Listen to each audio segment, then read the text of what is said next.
Eh bien, bonjour à toutes et à tous dans cette présentation de deck Time Lord que je prépare pour le championnat de France de Yu-Gi-Oh 2024.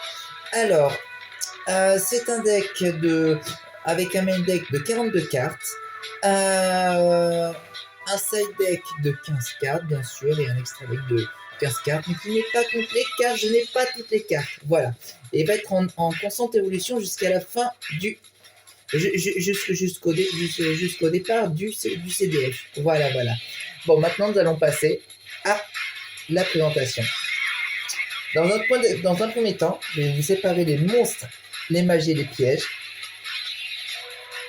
et vous expliquer le but du deck, tout simplement.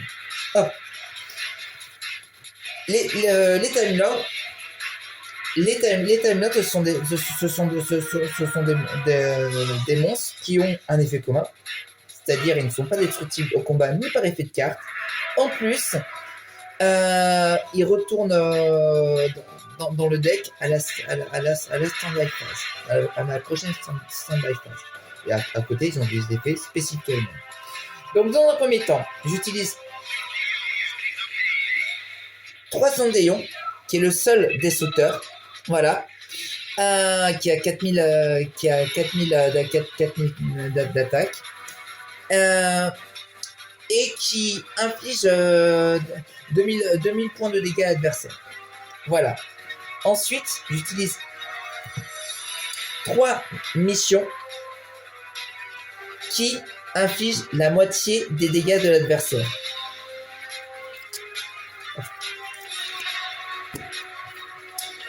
Par la suite, j'utilise 3 rafions qui infligent des dégâts à l'égal de l'attaque du monstre qu'il a ou qui l'a attaqué. Ensuite, le starter du deck, la demoiselle du temps avec ses 2 effets. Premier effet, si je contrôle qu'un monstre, je peux l'invoquer spé sur le terrain et l'envoyer au cimetière pour tuto un Time Lord avec 0 d'attaque et 0 de défense. Et quand elle est au cimetière, je peux la bannir pour invoquer spécialement un Time Lord depuis mon deck sur terre. Une carte qui peut être très intéressante, car on ne peut pas empêcher son effet, c'est Camion. Camion, en fait, lui, il renvoie une carte sur le terrain dans le deck et on inflige 500 points de dégâts à l'adversaire. Après, nous avons Métaillon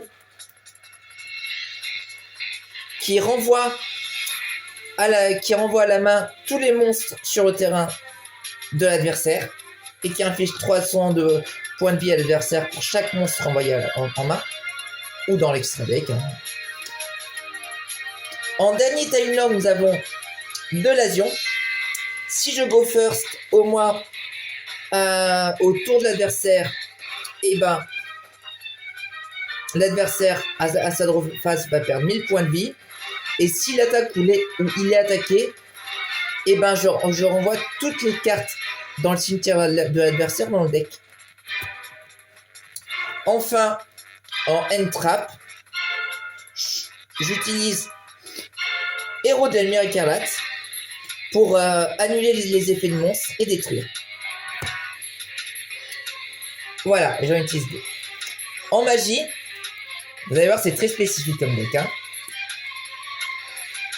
En magie, j'utilise déjà 3 pots d'extravagance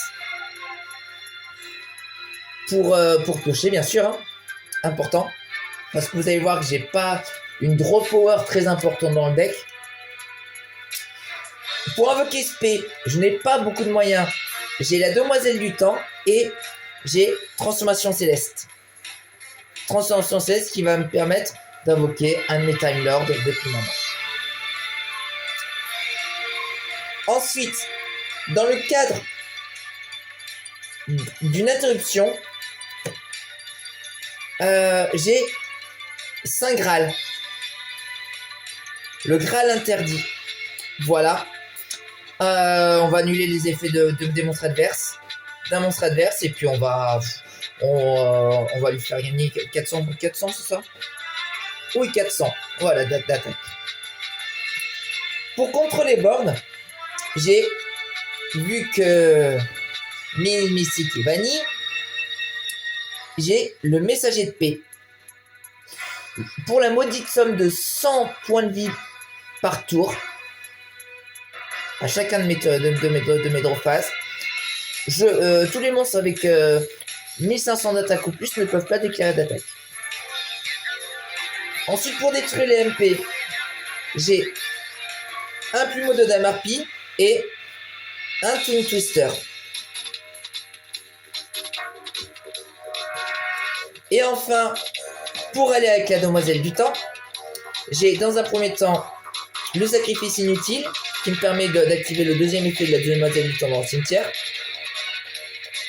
Et aussi, si je n'ai pas de demoiselle du temps dans ma main, j'ai 1 pour 1 qui me permet d'envoyer un monstre que j'ai de ma main au cimetière afin d'invoquer un monstre de niveau 1. Voilà, donc ma demoiselle du temps. Ça, c'est pour les monstres et magie. Maintenant, je vais vous parler des pièges. En piège, j'ai une autre entrap avec infini éphémère pour annuler les effets d'un monstre jusqu'à la fin du tour. Ensuite, bon, il me la faudra en 3 fois. Je vais la récupérer. Ne vous en faites pas, je vais faire ce qu'il faut. Summon Limit pour empêcher l'adversaire d'invoquer plus de 2 fois par tour. Pour compléter, il y a un rivalry qui dit qu'on ne peut utiliser qu'un type de monstre. Voilà. Et There can be only one, qui dit qu'on ne peut contrôler qu'un monstre de chaque type sur le terrain. Et comme mon Time Lord a cette spécificité que j'ai maximum 2 monstres sur le terrain, bah ça me dérange absolument pas. Voilà. Ça c'était pour le main deck. Je vais vous parler maintenant du side deck. En side deck, j'ai 3 barrières dimensionnelles qui va, avant toute chose, me servir à déclarer un type et il ne peut pas activer ses effets. Voilà. Et ne peut pas invoquer spécialement de monstres de ce type. Voilà. Excusez-moi, je ne connais pas trop cette carte encore, hein, je la teste. 3 assauts solennels, comme un interrupt. 3 forces égales, pour faire que l'adversaire tombe avec le même nombre de cartes que j'ai sur le terrain. Un avertissement divin comme autre interrupt. Enfin, 3 plus du tout gouverneur des ténèbres qui va comboter avec une carte qui est mission, qui dit diviser les LP par 2. Cette carte, elle dit vous ne pouvez pas infliger de dégâts. Voilà. Mais les monstres, les effets des monstres adversaires sont annulés. Donc nickel chrome. Hein. Enfin, nous avons un Keiju d'Ogoran en 2 fois pour si on a des cartes qui nous gênent sur le board adverse, va permettre de légèreté, tout simplement. Ça, c'était pour le side deck. Maintenant, nous allons parler de l'extra deck. L'extra deck, il n'est pas complet. Il va servir principalement au pot d'extravagance. Voilà. et pour certaines cartes à l'OTK. Mais voilà. Dans un premier temps, un Zeus. Ensuite, il m'en faudrait 2 autres. Un super cuirassé ferroviaire Juggernaut. Après, 3 Gustave Max Cannon qui vont me permettre de finir l'OTK. L'OTK. Un Palazzo Areo Gangidaria. Il m'en faut un deuxième qui dit on détruit une carte et on inflige 1000 à l'adversaire. Voilà. Après, bon, moins utile, mais bon, j'ai mis quand même parce que c'est un niveau 10, une X610, le numéro 81, mais qui va sûrement partir avant pour le championnat. Ensuite, un destructeur galactique superdimensionnel. C'est un peu mon défi cette carte. C'est vraiment mon défi, hein. Je vous le dis. C'est quelque chose qui est un peu compliqué à invoquer. Voilà, mais qui permet, et on ne peut pas interagir avec son effet, de détruire toutes les magies pièges contrôlées par l'adversaire. Ensuite, un Tistina. Voilà. Qui va jarter, je vous le dis tout de suite. Et des cartes obsolètes au deck. Numéro XX. 2 Gachi.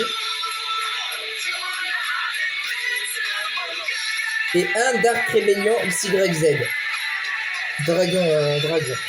Voilà. Qui va aussi jarter. Et ben mes chers amis, suite à cette decklist, je vous remercie de m'avoir écouté. N'hésitez pas à dire ce que vous en pensez, à donner votre avis. Mettez un pouce du millénium et puis partagez cette vidéo avec tout le monde. Bonne visualisation.